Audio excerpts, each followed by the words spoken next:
সোনা করো আগ পানি দিয়া লখাই যাও যাও রে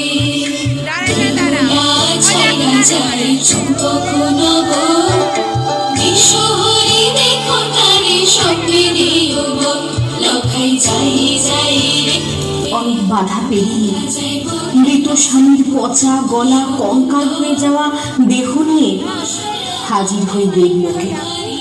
আমার আবেদন স্বামীর প্রাণ ফিরিয়ে দেবার, কিন্তু আপনার শুনলে অবাক হবেন দেবতারা কি